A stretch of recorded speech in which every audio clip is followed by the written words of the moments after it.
I'm seeing someone else. Yes.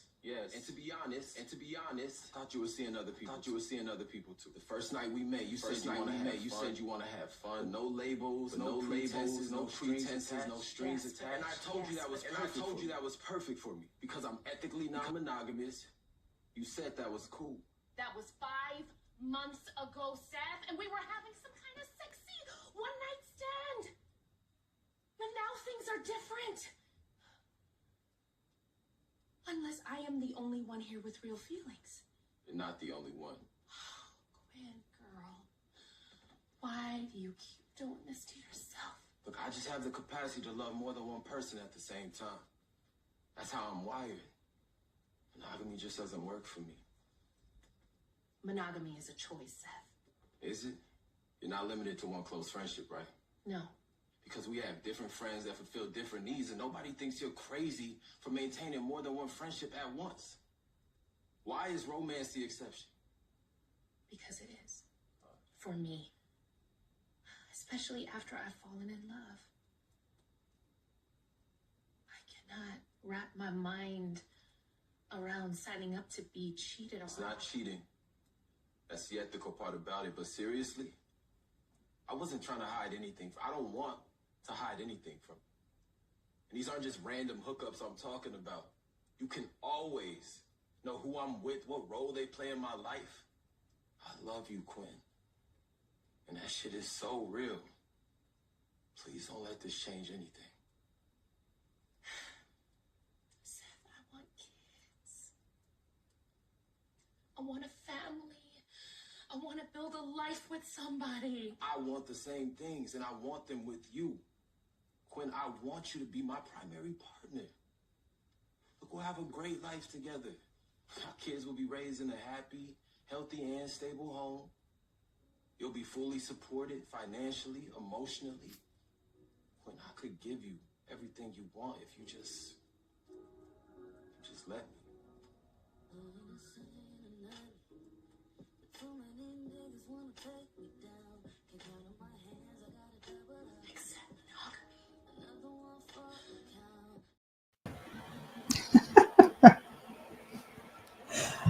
That was a lot. Stacey, you do this to me. You play something like that. That was a lot. Sharon. Hello. Hello, Sharon. Hi, Stacey. That was, Welcome. you know what? We can't even get it together. Okay. Hello, everybody. Hello, everybody, and welcome to Exhale with Sharon and Stacey. Welcome. Love better not walk up in the house with no foolishness like that. What kind of cheater is he? Well, you know what? We're gonna dive into it. It's and let me ask you, Stacey. Everybody, I'm gonna just want to let y'all know. Stacey said, "Hey, Sharon, let's do this show. Do cheaters get a bad name?" And Stacey, I want to ask you in front of our audience, Okay. what made you think about? How did you think about that? What made you think about us doing that show, this topic today? Two things. It's the writer in me because I like to Okay. keep things real, and because I write around sin, love, lust, and temptation, right? And then I Okay. was talking to a woman one day, and she said to me, "I think cheaters get a bad name."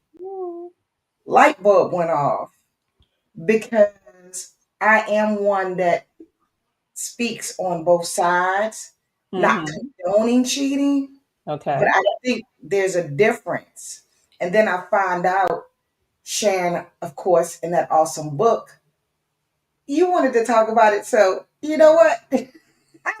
I got excited thinking about the topic and just happy that you felt comfortable enough to discuss this with me. Yeah, I think it's a very interesting topic. Most definitely. I mean, I did write a whole book about it, and but my book was more leaning towards uh, the woman side of things and how she copes with cheating. But the cheater in my book is secondary, but it's a live secondary. Like the book's not about him, and I wrote to women, so it's a him. But we know women cheat too. It's not just men who cheat; women cheat too. So let's just get that part straight. And We're I'm just not glad you said talking that. about men, right? I'm glad you said that because we always hear about what the men are doing. Mm-hmm. I think about growing up. I always heard the older women talk about how the men cheated, right? Right. So I started running across bold older women that said, "No, I didn't stay in the house." Uh-huh. Yeah. Mm-hmm. Wow, you know what I mean? I said, like, to other people, to males, I'm not one of those women back in the day that's gonna sit in the house, take care of the children, and cook your meals while you run the street. I was wrong, Sharon. Women back in the day were not sitting in the house. They gave the illusion that they were sitting in the house, right? That's what we That's, thought. that's But the illusion. it probably was a whole lot more prevalent than what we will ever know back then. We always thought about grandpa as the one who was cheating, or daddy as the one who was cheating. But there probably were just as many women creeping, as men back then. We just were more discreet with the way it was done. And Sharon, I want to say this because I want you to remember that I asked you this question, and maybe if we both forget, someone that's watching will remind us. Sharon, Hmm. I think this thing with relationships and cheating is going to go more than one show because I've heard from two men in the last month, married, wives cheated, thought children were theirs. One was the guy's brother, and another man, more than one child during his marriage, and neither was his. Wow. We can talk about that Ooh. in another show. Okay, that's a lot. That's Who a was lot. cheating? The women. Women were okay, okay, okay.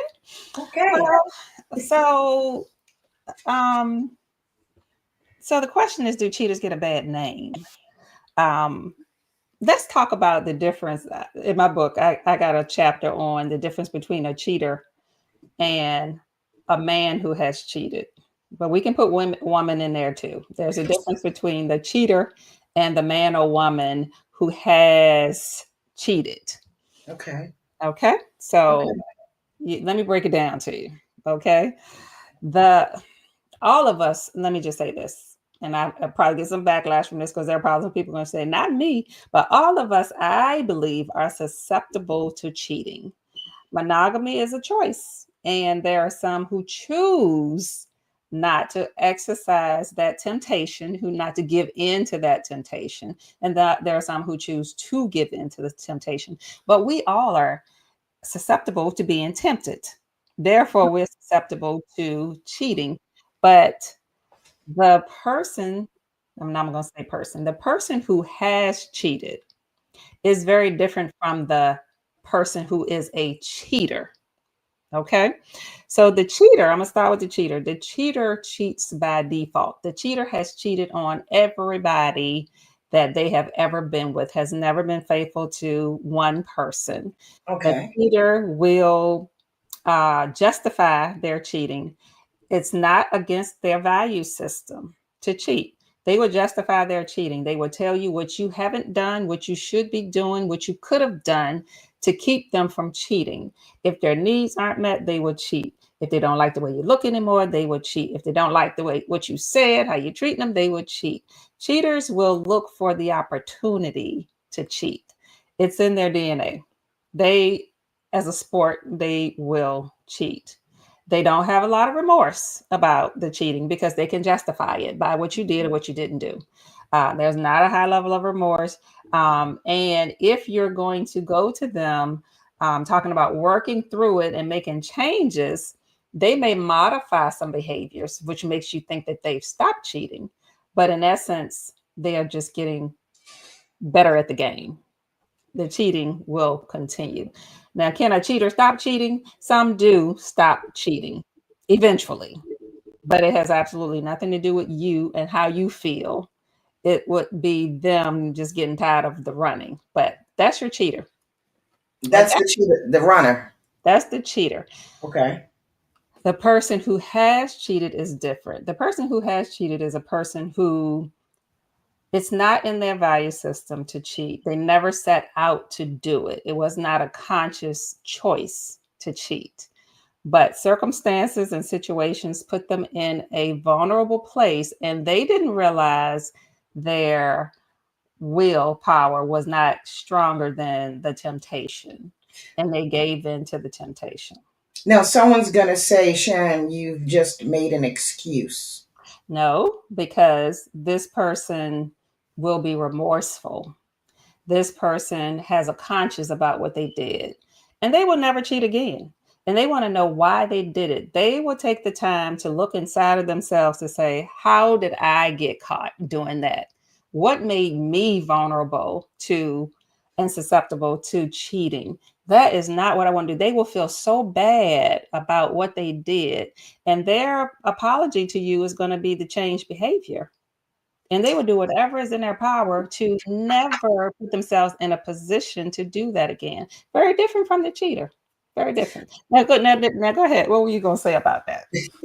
No, I'm just like, you know, some people will say that you're making excuses, but I agree with everything you're saying. Mhm. Um, I've known people and I've had a friend who, after years and years, never said anything bad about her husband, Uh-huh. who found out her husband cheated. Mhm. And the way he came back and the way he apologized and what he was trying to do. And, I remember saying to her, if he hasn't done it before, work this out, see what happened, and Mhm. maybe you can forgive him. Mhm.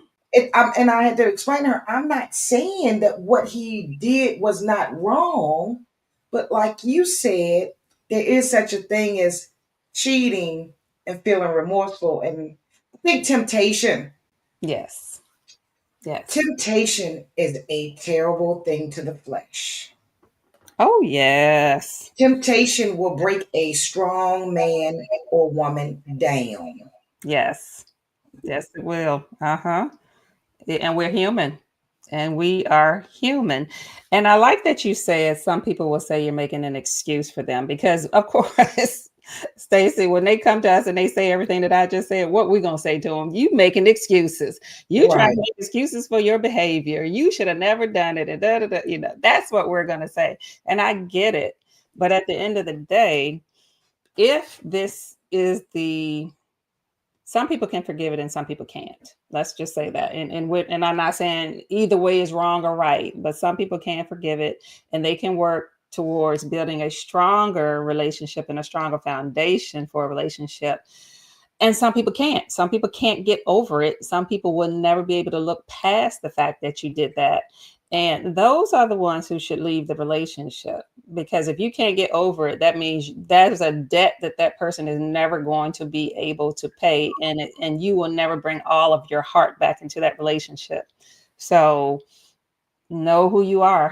Be true to who you are. If you can stay and you can work through it, and that person is a person who has cheated and not a cheater, and you all come out stronger on the other side. Was it I'm not going to say worth it, but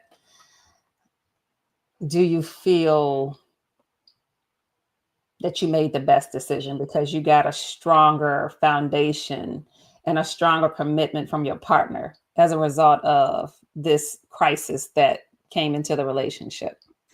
And sometimes, like we said last week when you answered my question, can being betrayed be a blessing in disguise? Hmm. Now, listening to you, it seems like, and I'm not telling anybody to go out and do this, Right. but it seems like for some relationships, maybe someone stepping out, it was a blessing to the relationship because sometimes there's two people, of course, in a relationship, and you always got Mhm. that one that gets complacent and forgets. what you were doing in the first place Right. that made this person happy. Yeah. You know what I mean? So Mm-hmm. it's a reminder, it's a wake up call for Mm-hmm. those that can forgive. It's or if you can't forgive in your next relationship, it will let you know, hey, I got too complacent or I put Right. myself first all the time. You know what I'm saying? Yes, exactly. Yeah. So when you think about the cheating and what goes into it, and you look at the personality and some of the character traits that may go into the cheating, what do you think about? The characteristics you mean describe the cheater? Yeah. Like some people may say, narcissists cheat, or people with low self-esteem cheat, or immature people cheat, or what do you think goes into it? I think a number of things could go into it. I think someone's upbringing, Mm-hmm. their role model, Uh-huh. plays a part in how a man treats his when a young man grows up and how he'll treat his wife. I Right. think we need to remember that words are not enough. And if you're Mm-hmm. not letting someone know that they're special by your actions, they'll seek it somewhere else. And I think something, and this might be going a little further, ask your partner if there's something that's missing. Mm-hmm. Is there something I'm not doing? Because it could be so small as conversation. Oh, yes. Communication is key. Yeah. But People get sometimes, lonely. yeah. And I hear that a lot, that a partner will try to communicate with their partner and they say, well, is anything wrong? Am I doing anything wrong? Am I missing anything? Are you missing anything? Or is there something that you need that I'm not giving you? And sometimes that partner won't be honest and tell, they won't tell their partner the truth. Communication. you know Sometimes they won't, and then when the cheating occurs, that's a dagger, because I came to you and I asked you if you needed something, if there was something Right. wrong, and you didn't tell me. Right. So sometimes they conceal it, and that causes a huge rift, because had they spoken about what it is they need, maybe there could have been some repair, other than getting into a crisis situation with the cheating. And, maybe she or he could have attended to those unmet needs that led you out to cheat with someone else, to get those needs met outside of the relationship. Right. I remember the very first show I had for my I did a live show in Richmond. My Mhm. first guests were two prostitutes who ran prostitution out of one of the projects in Richmond. Uh-huh. And when I asked about it, one said, you'd be surprised. There are men that come and pay us not for sex, but for conversation. Ah, yeah, I yeah, was yeah, like, are yeah. you serious? Mm-hmm. They said, she said, one of them said she's had customers. It wasn't about sex. They Yes. wanted someone to talk I want to. to talk to. You remember, I can't remember exactly who it was, but there was this prostitution ring that was in the news one time, with politicians, like these high level call Uh girls, huh. Uh huh. and they got busted. And I don't know if you can remember, but so many of them said he just wanted somebody to talk to. And he thought that she was his friend. He thought that Yes. she was his friend, because he could go and he could be vulnerable with her, and he could, tell her all of his deep-seated secrets. So sometimes, let's talk about the types of cheaters, because there's just not one. We can't lump them all into one box. Let's talk about the type of cheaters. Okay, so I found this on the internet, but there's a lot of studies around it as well. And the one we're talking about now, the one who wants the conversation, that's the emotional cheater. Okay. Okay, now the emotional cheater is looking for someone to listen, They're looking for someone that they can connect with, someone who understands them, someone who validates them, someone who hears them, someone who holds them in high esteem, someone who makes them feel important. That's who the emotional cheater is looking Right, for. right. Someone that they feel like they have some type of real connection with. And someone would say, that's my soulmate. That person, we are intellectually, we're on the same level. Right. Emotionally, we are on the same level. So that's your emotional cheater. And most people say that women are typically emotional cheaters because Mhm. looking for that connection and that bond, but men do too. Yeah. You And know. it, it's kind of sad Mhm. that people don't think that there's a difference in the type of cheater. Uh-huh. It's sad that I'm going to say women, we don't give our men a chance to be emotional or any sign of Mm. him wanting to talk. Uh-huh. Some women looks at the men as weak. Yeah. Yeah. You don't allow that man to open up. Mm-hmm. You know, and Yeah. that's something I hope someone sees this show and sees that what if he's just in what if he did it just because of his emotions? And you Yeah. could have changed it just by sitting there listening to him. Mm-hmm. And those are some of the lessons that can come out of the act, the stepping out. Those are some of the lessons that can come from it because yeah, okay, that's what he needed. But that reminds me of a lot of posts that I've been seeing lately with men saying that women don't want them to be vulnerable and that women have become masculine and that when they're vulnerable, we call them weak, we call them uh, names, when they show up as vulnerable. And, they're challenging women on our masculinity. And then the women come back and say, well, we have to be masculine because, we got to take care of ourselves and we can't trust you all. And, a plethora of reasons Of why reasons. Yeah. masculine. But that's an ongoing battle now that I hear on social media a lot. Have you heard that? Have you seen that Yeah, battle? I've seen it. It's just something how times have changed. Yes. It's Yes. something there are some women that won't allow men to be men. Mm-hmm. And I think that'll run them away too. Yeah. Um it could get so deep on that, you know. It's Let's talk about the wounded cheater.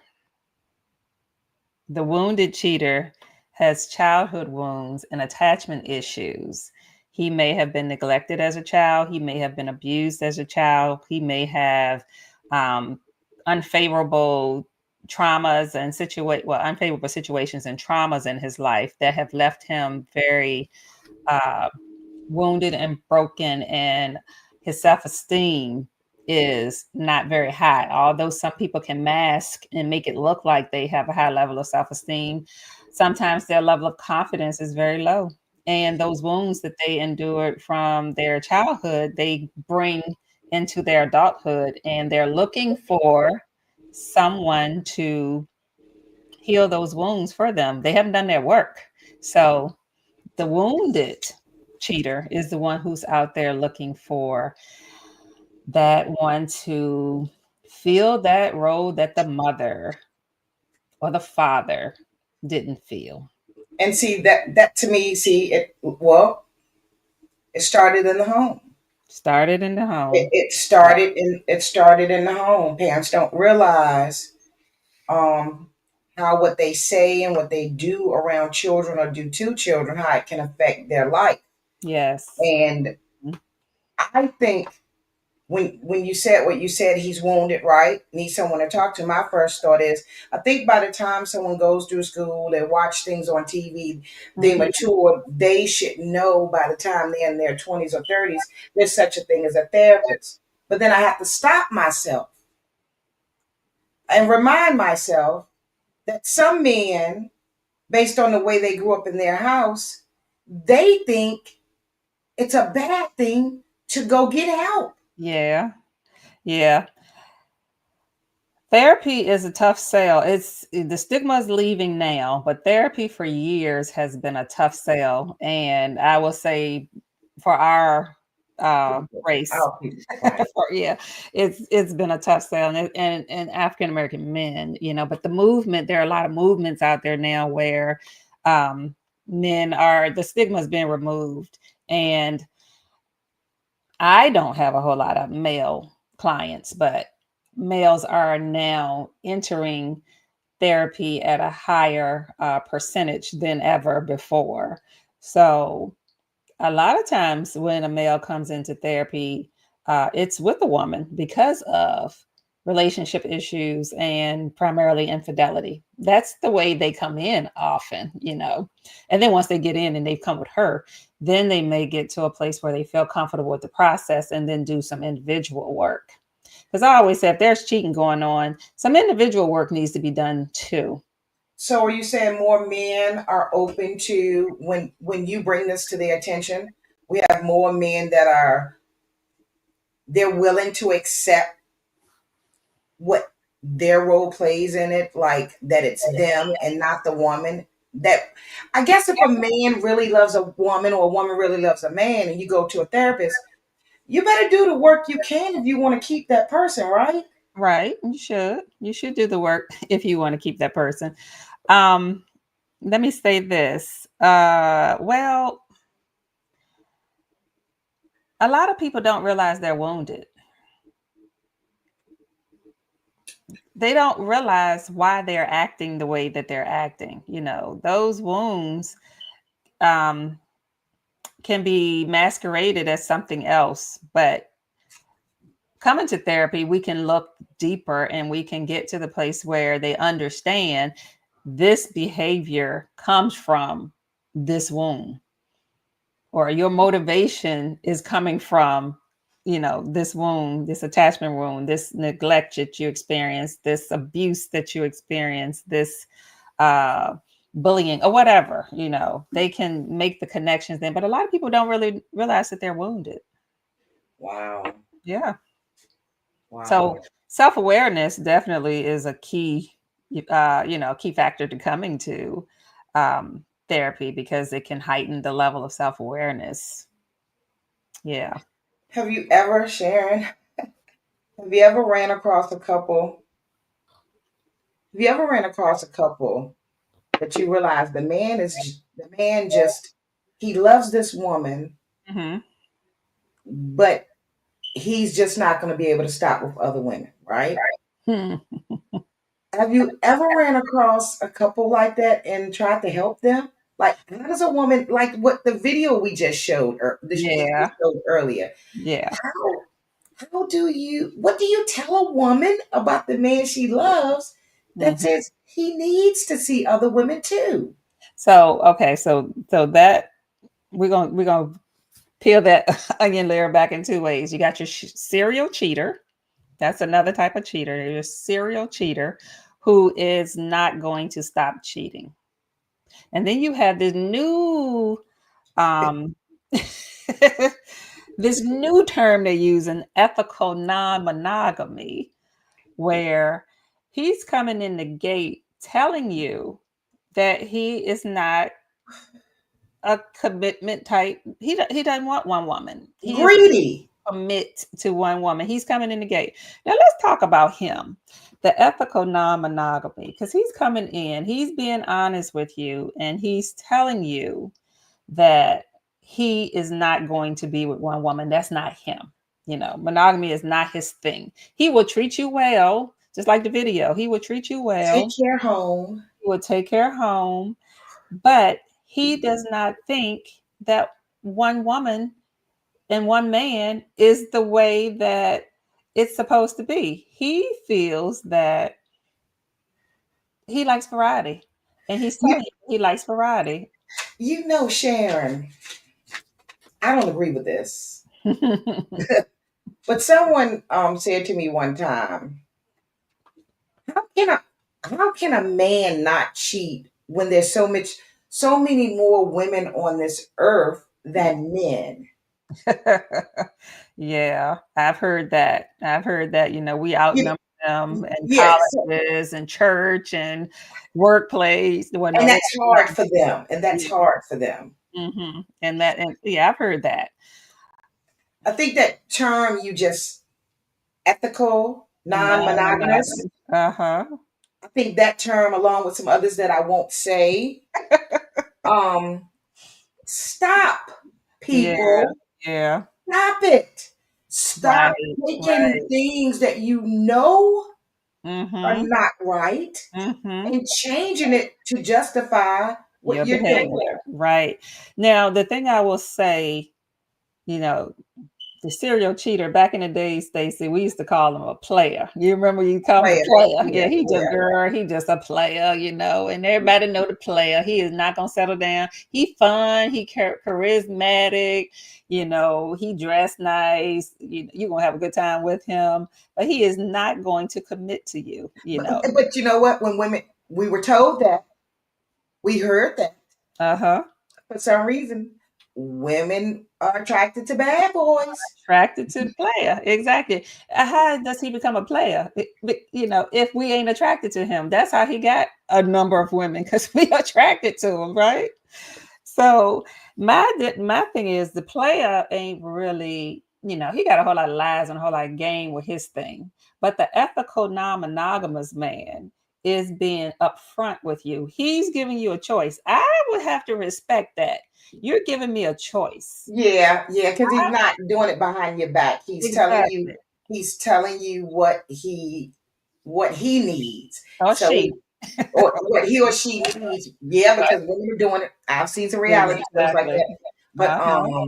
so at the end of the day, it's up to the other person to make that decision. And Right. and Right. once somebody's told you, so Sharon, Mm-hmm. if he tells you he's ethical, non-monogamous, Uh-huh. and you choose to stay with him, Right. and you find out, in case for some reason you thought he was joking, that Mm-hmm. he has another friend, is he called a cheater? I'm saying no, because he told you. Because, okay, if we look at the word cheating, what the word cheating means: not playing by the rules, Right. breaking the rules, deceiving, deceptive. All Right. of those synonyms, and definitions can go with cheating. If he told you up front that he is not ready to settle down, or he's going to see other people, and you want to hear that, you want to hear him say, I am still seeing other people, I'm seeing other people. He's being honest with you. You have a choice. So I don't think you can call that cheating, because he's letting you know up front. He's setting it out there. Now, I think sometimes people hear that and they think, because we're doing all these things that feel like a relationship, and we're spending all It's this going to time change. together, they're going to change the person. Pa- Yeah. Pamela says, true, a lot of women like to be with a player. Yeah. Yeah, yeah, Pam. I always say, to keep it real, Pam. I said, you like a man with a little thug in him, but you want him to know how to act when you take him home. A little game, and you keep it spicy, the relationship Okay with not it. boring. Yeah, Uh-huh. and people are so quick to say this, and I write about this. So Mhm. people, the first time somebody cheats, see, they get angry. Yeah. They don't want to know why the person cheated. And Right. the first thing they say is, well, the grass ain't greener on the other side. Well, Mhm. let me say this to you. You need to pay attention to your mate, because it might not be greener, but it damn sure can be good to play in sometime. And he or she may go play in it. They may. Yeah.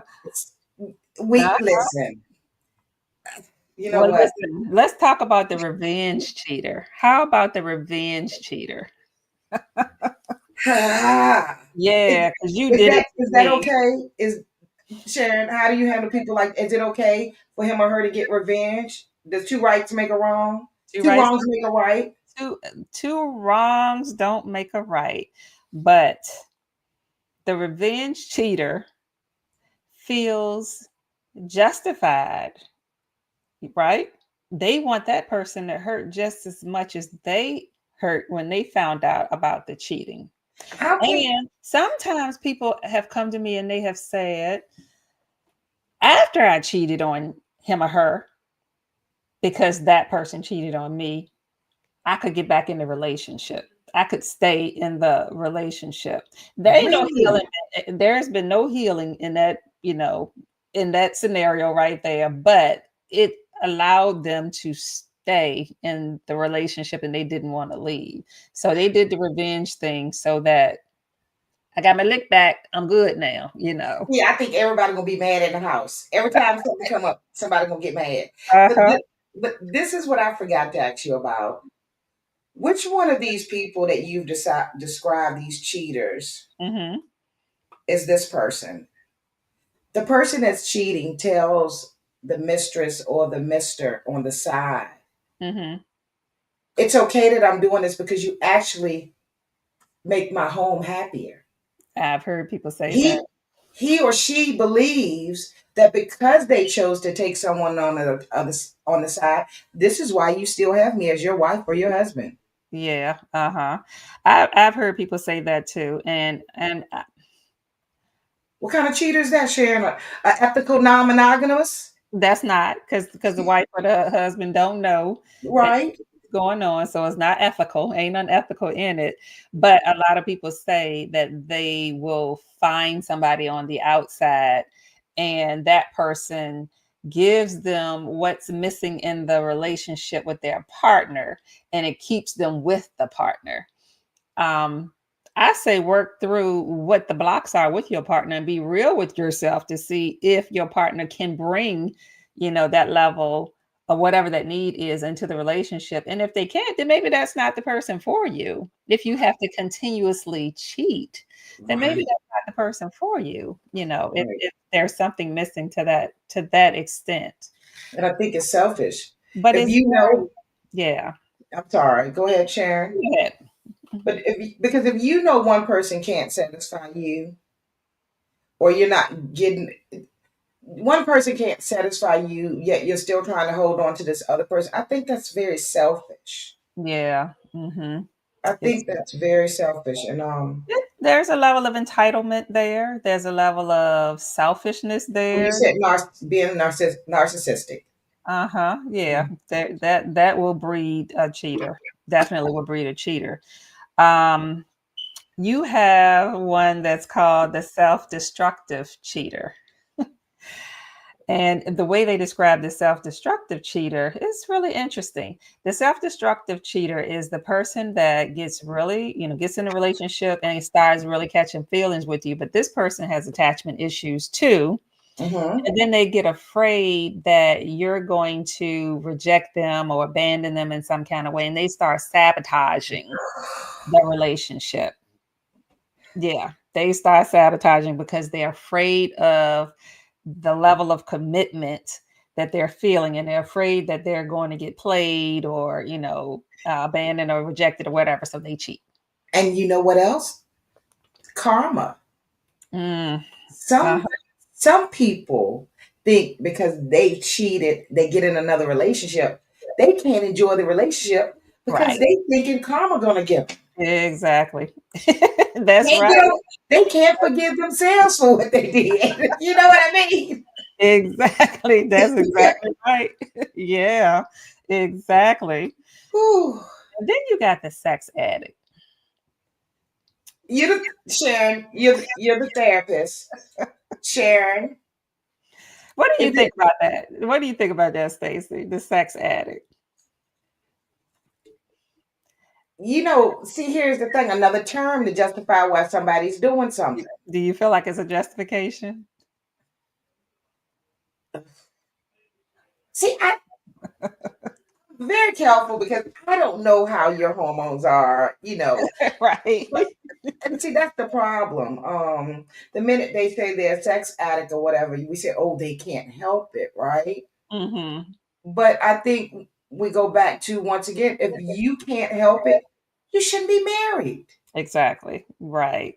Gets You yeah. you know you are addicted to sex. You can't be faithful Uh-huh. to one person. Hmm. Being selfish, you shouldn't be married. Right. And I think the misconception that people have is, with the sex addict, they feel like, well, you got a woman. Why couldn't you just get it from, your woman? Right. It's like any other addiction.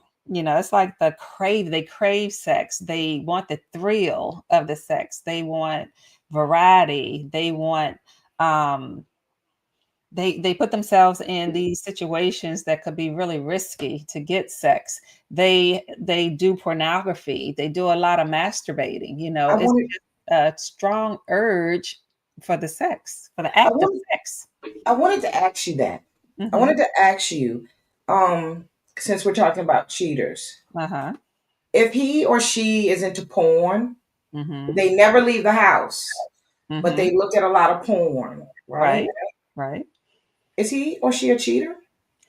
Some, well, it depends on the rules of your relationship. Some women do. I've had women to be really offended and feel like he's cheating because he's masturbating and he's looking at porn all the time. And then when he gets in the bed with her, he can't perform because he's Yeah. done what he's done all day long. So she feels like he's cheating on her because it's robbing them of a full sexual experience in their relationship. So yeah, a lot of women feel like it's a type of cheating. Yeah. Right. So so if women feel like that, should the man feel like she's cheating if she uses a toy or she's watching porn? It could be the same way. Men probably, I've heard women say that their men have thrown away their toys, Yeah. found them and threw them away because they feel like it's robbing them of the, fullness of the relationship. Yeah. So some partners do feel like that is a form of cheating. What do you think? Do I think watching porn? See, I've never had nobody addicted to porn. I Uh-huh. think it won't bother me if lover wants to look at porn. Mhm. Mhm. But if it became a habit, like I worked with a lady that said every Sunday, this is crazy. After church, Uh-huh. he'd go into his room and he'd masturbate off porn. That to me, Uh-huh. regardless of what day of the week it is, I would have a problem with that. Because Yeah. now I'm thinking you'd rather see what's on that show than me. You know what I Mhm. mean? Every Right. now and then, or if it's something we're watching together, Right. but Right. why Right. is your mind totally on that? And you see the compulsive nature of that. You see the craving, the addictive Right, aspect of that. right, Yeah, right. because that's sex addiction, and really, I think the term is misused because statistically they say it's only 3 to 10% of the people who are labeled as sex addicts. Only 3 to 10% are really sex A really addicts. sex addict. Uh-huh. So they're taking the term and they're trying to justify. Yeah, Wow. exactly. Yeah, so do cheaters get a bad name? I think some do. I Some think do. some do. Some Um, do. And none because of this is a justification. It's just an eye opener to look at, right, um the types and the thought processes and the mentality that goes into it and right, some of the real issues that are active that lead right. to that act.